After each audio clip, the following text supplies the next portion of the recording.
Let's take a look at some proofs of things modulo numbers. So let's take a look at this example. If we have n is going to be any integer, prove that if we square n, it's either going to be equivalent to 0 mod 4 or it's going to be equivalent to 1 mod 4.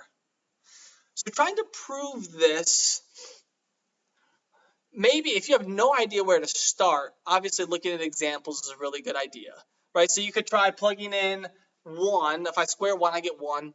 Okay, equivalent to 1. If I try plugging in 2, I square 2, I get 4. That's equivalent to 0 mod 4. 3. Try plugging in 3, I square 3, I get 9.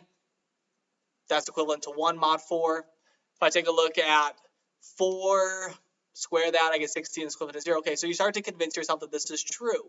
Now, the more you become comfortable with this idea of modular arithmetic, you should realize that there's only going to be a certain number of cases to consider.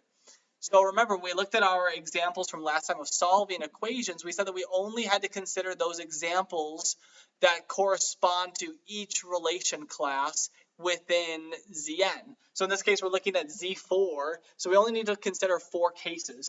So it is sufficient to consider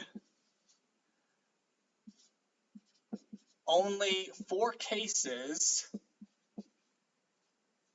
where we select one element from each relation class. Or you could call these congruence classes. Okay, so we basically have just a proof by cases, or sometimes people call this a proof by exhaustion, that you just exhaust all of the possibilities. So we have our case 1. Our case 1 is that we can now consider x is equal to 0, or like, sorry, n. So we're just going to consider one number from our relation class. This is the representative from the relation class of zeros, right? So that's to be those where you have a remainder of 0 when you divide by 4. So notice here that n squared is equal to 0 squared. So again, I'm doing the multiplication not with congruences right now. I'm just dealing with this as 0 being n. These are equal. Now I jump to the congruence statement. That now this is going to be equivalent to, or I guess, sorry, we could do regular multiply now to get 0, and this is now equivalent to 0 mod 4. Case 2, consider n equals 1. Notice here that n squared is equal to 1 squared, which is equal to 1, and that's congruent to 1 mod 4.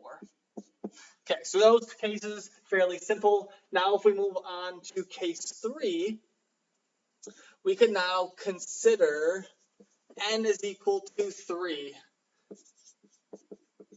Notice that we have our n squared is equal to 3 squared, which is equal to 9. Okay, now we have to try to reduce this modulo 4, because we like to figure out which, is it one of these two? Well, yes, this is congruent to 1 mod 4. So real quick, if we look at these statements, what I have shown is I have shown that n squared, if I follow this, it's equals equals. This is not really, well, then now it's congruent. If we follow this statement, I'm saying n squared is equal, it's equal, and then I jump to congruence.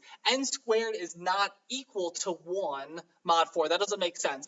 I basically am doing the regular math, and then I throw in the equivalence statement to be able to now get to this point over here. So just a small detail, but if you look at this expression, you can kind of follow the train of thought with the equals to then this equivalence. All right, and then the last case here, case 4, we can now consider n is equal to 4. Notice that we have n squared is equal to 4 squared, which is equal to 16, which is congruent to 0 mod 4. So then now we've shown this for all 4 cases. So since the representative from each relation class whole, or makes the statement true, makes the statement true, the desired conclusion has been met.